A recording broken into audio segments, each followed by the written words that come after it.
Morning. Good morning. Shalom alaikum. Walaikum salam. Lancashire Centre for Independent Living is a busy, user-led disabled people's organisation, providing information, advice and peer support on independent living. Tracy is chair of the Board of Trustees. LCIL's current Board of Trustees all came into post in 2009 after a period of considerable difficulty for the organisation. When we first came on as a board, although collectively we had a lot of good work experience and knowledge, as a board we didn't really have any knowledge of what the board should do or how it should run the organisation. Tracy and board members sought advice from Judith, a development worker at Disability Equality North West. It was good to have somebody that had the knowledge of where we needed to be, what our policies needed to be, how our governance needed to be, because it was all new. And with the memorandum and articles and association, it was just jargon. It didn't understand what it was for, why you needed it. So when Judith came in, the first thing that she did was a diagnostic report of the whole organisation, looked at what we didn't have, what needed to be in place, and then from there we then went through the process of putting those things in places and also helping us to understand what it all actually meant. Judith's diagnostic report was a very valuable tool, helping the new trustees to identify priorities. Well, the diagnostic report highlighted that, one, we didn't have a business plan. Two, we didn't have any governance procedures in place. We did have some policies that were inherited from the old board, but they were out of date, or if they weren't out of date, they weren't really fit for purpose or fit for this organisation because they were relevant to another organisation. Prior to Tracy and the new Board of Trustees coming in, communication between trustees, staff and volunteers at LCIL had completely broken down. Judith suggested a focus day. It was quite a chaotic, manic day, but I think if we hadn't have had it, it would have been a complete meltdown because there was a lot of things that the staff were saying that they wouldn't, even though we were coming into the office quite regularly at the time, myself and the company secretary, they weren't saying what the problems were or what their issues were. They were just bubbling under the surface, and then on that day everybody was saying what they actually felt, and they weren't afraid to say it. And then what they realised was that actually that's the same view and vision that the board had.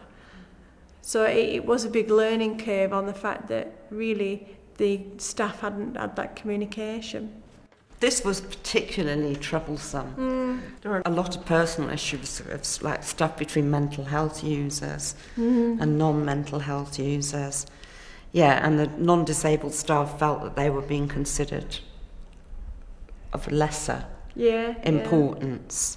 It was quite a hairy day, really, but by the end of the day, or it appeared to me in feedback I've had, by the end of the day, everybody seemed to have sorted out their differences and have a common vision of what the organisation and what direction the organisation should go.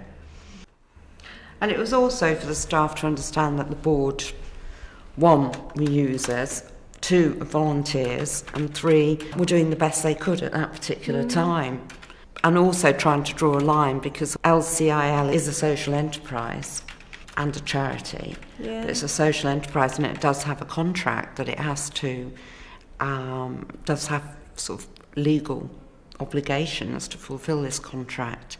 I think it was a groundbreaking day to actually resolve those issues, but these are the issues that come up. Tracy feels that Judith's knowledge of DPOs and independent advice have been key to building a strong board and organisation. You were our lifeline. Thank you. Well, you were for them, like especially for myself and Linda as the company secretary, because you understood what we did. You understood what the organisation was. If you're going to have a facilitator, I think you have to have somebody that's outside of the organisation that isn't going to be biased to what people have to say, and is going to be full and frank with the report that you get back, because they're not afraid of upsetting the board, or they're not afraid of upsetting the staff with what the report comes back. And you can only get that if you've got somebody from outside the organisation. Following the diagnostic report and focus days, Judith provided good governance training for trustees, and the trustees have arranged staff training, put new policies and procedures in place, and have set up an advisory council for volunteers. I think it is about not being afraid to ask if they need support. There's no one process. You know, it's tailored to what that organisation wants. Each organisation is at a completely different level in its development. Some are just starting out, some are not. Tracy found being a trustee and chair of trustees a lot of work at first, but would encourage others to get involved. You find that once you've got everything in place and everything's running smoothly, the workload that you've got does come down a lot. It's not as frightening as what you think, and to go for it. Tracy's convinced that being a trustee benefits both DPOs and individuals. By volunteering on a board and being a trustee, it's a very good way of getting key skills to get you into employment, because what you're doing is working on a range of different subjects, from maybe employing staff for fundraising. Gives you self-worth as well. Yeah. Well, that's what disabled people's organisations are about, really.